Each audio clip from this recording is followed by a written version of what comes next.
Good morning, Dan and Amy. Amy, I know as a globetrotter, as an elite, you will often venture off to far-flung places, high-end hotspots in Europe for the holidays, because that's what people in Yeah, the right. upper caste do. So I just wanted to make sure you were aware of this. The State Department has issued a travel alert to Europe Oh, really? after France foiled an ISIS-linked plot. The French authorities arrested 7 people after raids in Strasbourg and Marseille on Sunday, and this apparently was as part of an 8-month-long investigation that the Interior Minister, the French Interior Minister, said had been planned for a long time on our soil. Strasbourg, home to one of the most famous Christmas markets in Europe, with 2 million people expected to visit after it opens on Friday. So you could see why it is a target for radical Islamists and this ongoing fifth column problem that France has. For more on this topic, as well as a look ahead to what Trump is going to do with that plan from the generals he said he's going to get to defeat ISIS, we're pleased to be joined again by our friend Dr. Zuhdi Jasser, the founder and president of the American Islamic Forum for Democracy, as well as the author of the book Battle for the Soul of Islam. Dr. Jasser, thanks for joining us again. Appreciate it. Oh, it's great to be with you. Thanks for having me. So your reaction to the news of the State Department travel alert, but really the fact that French authorities have foiled an ISIS-linked plot, and does it say that the French are getting more serious about the threat, and Europe more generally more serious about the threat posed by ISIS and related terrorists, or is this just kind of a fortunate event that they were able to foil this plot? Well, I think, if you look at the totality of it, I'm surprised there's not been more found with the amount of attacks and the uptick in squeezing ISIS in both northern Iraq with the taking back of Mosul, and also the amount of bombing happening in Aleppo and elsewhere. ISIS is putting out messages throughout in their magazines and online jihadist forums and others to commit acts wherever possible, because they want the West, they want this to stop. They are getting squeezed, and the more they get squeezed, the more they're going to push whoever they can to act out. I'm not surprised that the French are finding more. They're finally beginning to shift from the simply looking for terrorists to actually looking at precursors, be it the ideological precursors seen in some of the mosques, some of the Islamic organizations. You remember their lesson they learned last year was the first cell.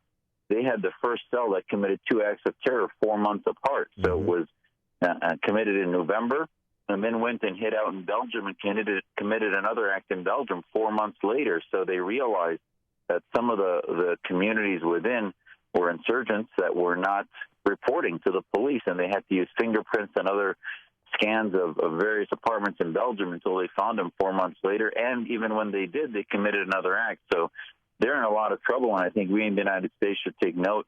We've been fortunate. There's been no attacks now since Orlando, but we really have to be at the highest vigilance, as now there's a huge transition in power that's happening in the United States, and the fear is going to be higher on ISIS because they're going to see a more confrontational administration take place rather than the appeasement of the Obama administration. So do you think part of the focus from our feds is on the recruiters themselves who are trying to, be provocative and provoke lone attackers? Yeah, and one of the things I've always said is that this concept of lone wolf is just non-existent. These are not lone wolves. They're simply operationalized individuals who get radicalized in their locality, but then they become violent and shift from a militant ideology to militant operationalization online. So remember, what they're finding is the old paradigm that somehow, and this has been testified to Congress by Homeland Security experts and others, that we have to shift.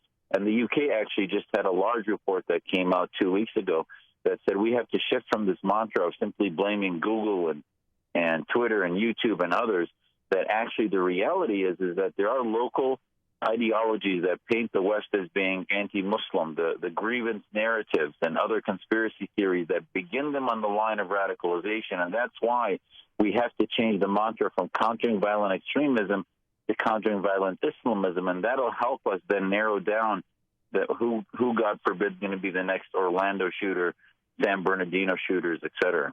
Dr. Jasser, you're mentioning the shift in attitude of the outgoing administration to the incoming administration. Retired Army General Jack Keane said something rather startling in an interview on NPR over the weekend. He said, I told Trump, if you're going to do what you said you were going to do, and ask for a campaign plan from the Pentagon for how to defeat ISIS, believe me, you'll get a comprehensive campaign plan with many options in it that this president never asked for. Keane is saying Obama never asked for a military plan to defeat ISIS. That's a rather incredible statement, isn't it? Well, I think where that's coming from is, remember, and as I have family in Aleppo and Damascus that is suffering from not only ISIS, but more significantly from the bombings of Russia and Assad and others, you cannot solve the refugee problem without creating safe zones in Syria, without preventing the need for the 8 million children victims that are displaced and the 10, 12 million others that have nowhere to go, to have them stay home, to stay in Syria where they don't want to leave, actually, but they're being forced to leave into Europe and creating this larger security threat. So, how do you do that? How do you navigate that? That plan he's talking about, you cannot decrease the threat to the world from ISIS without also figuring out a path forward for Syria, which includes both the decimation of ISIS in the short term and in Iraq, by the way, which is also the other plan. Obama closed his eyes and plugged his ears to anything that had to do with any type of troop return into northern Iraq, which gave the green light to ISIS to have the oil revenue and others that they got from Iraq to maintain the sustenance and create the flow of information globally to radicalize Muslims. So that plan he's talking about includes not only plans in Iraq and Syria, but then also into Europe and working with our friends and allies in NATO to figure out how to vet many of these refugees that are threats to them also. Speaking of Iraq, Trump's choice for National Security Advisor, Lieutenant General Michael Flynn, is credited along with General Stanley McChrystal for eradicating al-Qaeda in Iraq.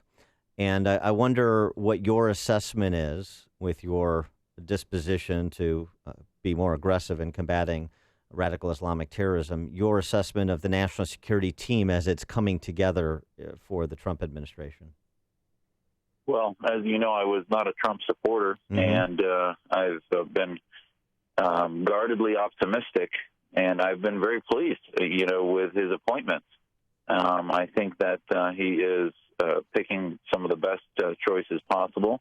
General Flynn has, I think, a lot of the media uproar about some of his comments were truly taken out of context. He was talking about Islamism, not about Islam. If anything, you can look back and see some apologetic pieces about Islam that he's written with another Muslim and others. So I think you should look at his determination. He has served his country well in a previous position as head of DI, Defense Intelligence. So this is not going to be new to him. And I think Congressman Pompeo to head the CIA, he's fantastic. We are going to finally, I think, have somebody heading the CIA that understands that the biggest global threat to our officers and our interests and American citizens abroad is the infiltration of radical and political Islam globally from countries like Saudi Arabia, Qatar, and others that purport to be our allies, which is what the CIA needs to confront. So a lot of these appointments I'm very happy with.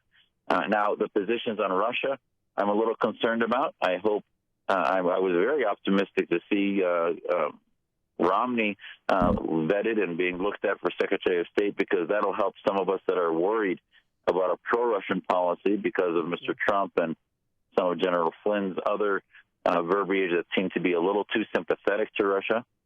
So as a Syrian American, I'm very much looking for a more hawkish attitude through either a future Secretary of State Bolton or Romney to make it very clear that we will not be appeasing Russia and what they're doing with Iran or with Syria, which is very important in the global battle against radical Islam. He is Dr. Zuhdi Jasser, the founder and president of the American Islamic Forum for Democracy and the author of the book Battle for the Soul of Islam.